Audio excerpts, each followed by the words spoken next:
Tonight, our First Amendment is under attack. Our freedom of speech is increasingly vulnerable in a political environment that encourages hate, division, and shame.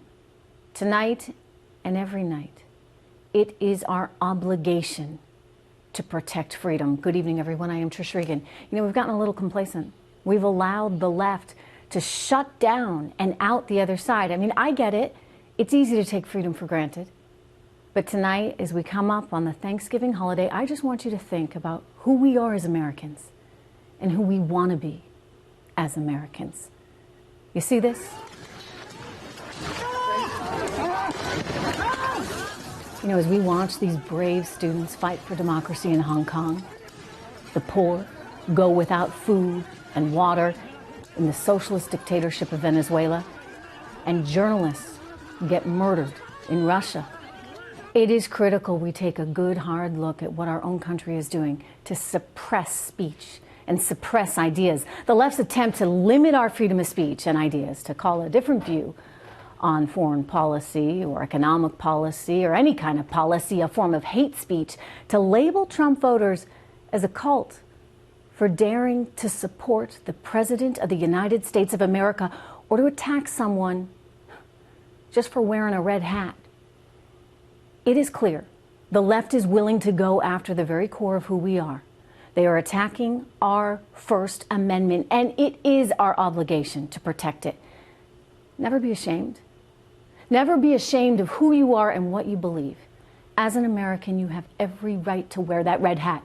You have every right to put up a Trump sign in your yard, or share your views on our country and the world with your friends and family in a compassionate and respectful way. I want you to. Because you know what? If the leftist mob shuts you down, then the leftist mob wins. America stands for freedom. We are a diverse nation, and our strength has always been, and I sure hope it always will be, our freedom of speech, our diversity of thought. I was recently in Bogota, Colombia, you'll recall, for an interview with Vice President Mike Pence, and I was struck by what a young woman we worked with there told us. She said that two of her friends were journalists in Venezuela, and both of them, she said, were murdered. They were murdered because they dared to go against the powers that be. In Russia, there's no side other than what Vladimir Putin and his cronies want you to believe. Journalists, members of the opposition are gunned down, hunted down. And in China, we see the effects of government-controlled speech every single day. Secretary Pompeo now confirming that complicated algorithms embedded in computer programs are targeting thousands of innocent people in China every single week for their perceived dissonance. If you speak out against the government in China, Big Brother throws you in jail, where the government terrorizes and brainwashes you into believing what the Chinese state government wants you to believe. There's no freedom in these places, no ability to voice a different opinion. In China, you're not allowed on an open internet. You have no access to information, and you're being watched at all times. You'll recall, I recently hosted an anchor from CCTV, the news station run by the Communist Party of China, on this very program, because you know I welcome all sides. Oh, there's just one little problem. She's the host of a primetime English language television program overseen by the CCP, the Chinese Communist Party. I should explain that I don't speak for anyone but myself as the host of a Fox Business show. My guest, however, is part of the CCP. Trish, I have to get it straight. I am not a member of the Communist Party of China. Right. You know, and I wanted to be polite, but for the record, a Chinese citizen cannot work for the communist-controlled CCTV, a state-run media organization, unless you are a member of the Communist Party. You're not entitled to voice an opinion that differs from that of the state. Jack Ma, the founder of Alibaba, could not and cannot operate Alibaba unless he is a member of the Communist Party. I'm a big champion for free speech. That said, as a journalist, sometimes I get a little disappointed by the lack of ethics we see in so-called journalism today. I guess in an effort to be first or have the sexiest headlines, so-called journalists are a little less concerned with getting the story right and far more concerned with their page views, their retweets, etc. I get it. Sensationalism, you know, sells. And now, it seems more than ever, that's quite evident. So we get a messed up interpretation of reality sometimes, don't we? The bombshell. The bombshell that wasn't, right? Adam Schiff is already backing away from his giant Schiff show. not even certain he wants to move forward with impeachment now. Impeachment won't happen. If it does, good. The truth will come out at trial in the Senate. You know, I care deeply about the health of our country. I care deeply about the health of our economy. I am a live free or die New Hampshire independent who has voted for both parties over the years. I point that out just to mention how and why I look at everything through an economic lens. I like to have debate. Right now, there's no room for debate, even economic debate. In the left's world order, they are trying to shut down anyone and everyone that doesn't agree with them. They say the president is either Hitler or racist, or when that fails, what do? They accuse his supporters of being in a cult. A cult? I mean, 63 million Americans then, I guess, are part of that cult. Steve Bannon, he put it best. It's so insulting, not to President Trump because he blows it off, dismisses it.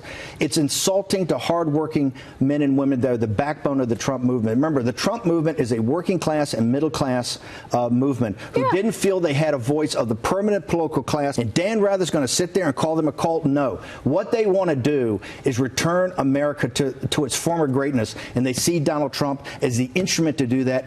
Smart man. Smart man. Bannon's right. You know, it wasn't always like this. I think about growing up in a small little state, New Hampshire, where every 4 years we'd have something really big going on. You know, you'd see those heated debates in coffee shops and in people's living rooms. I joke that my first ever report was as a little bitty kid. I was actually maybe 7 years old, and Walter Mondale came to speak in my parents' driveway.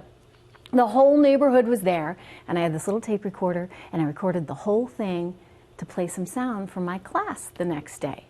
And what did I do? I got in a big debate over Mondale with my best friend and my next door neighbor, a Reagan supporter. Smart girl. We talked. We listened, even as kids. And you know what? We were still best friends at the end of the school day. In all truth, I think she actually won that debate by telling me that Ronald Reagan loved jelly beans and kept them in his office. My parents had not let me in on that one. Anyway, I point this out because we were friends. Our neighbors, we all stayed friends because you know what? Politics did not and should not ever define who you are. In a normal environment, in an environment that celebrates the freedom of speech, you should be able to shout it from the rooftops, whomever you are supporting, and still be respected. Something changed in 2016. Our freedom to think differently was challenged. The left, furious that an outsider was gaining ground, did some pretty wacky things, things that increasingly were tolerated and even encouraged. How did we get to the point where putting up a sign for the Republican nominee was viewed as hate speech on college campuses? And yet that's where we are tonight. It's exactly what our enemies want. Divide and conquer. Vladimir Putin, who's a brilliant man whom we should never underestimate, has taken our very strength, our freedom of speech, our First Amendment, and he is attempting to use it against us, to divide us, to weaken us, to encourage hate, to encourage shame, to encourage division. Think about how ashamed people were to admit that they had voted for Donald Trump. The polls right up until the end were still predicting a Hillary Clinton victory. Imagine that. Pollsters had absolutely, positively no idea that Donald Trump could win because our country had become so disrespectful that people were ashamed to admit who they had voted for, and so they lied. You see, their speech was shut down. Putin got what he wanted. He wanted to divide us.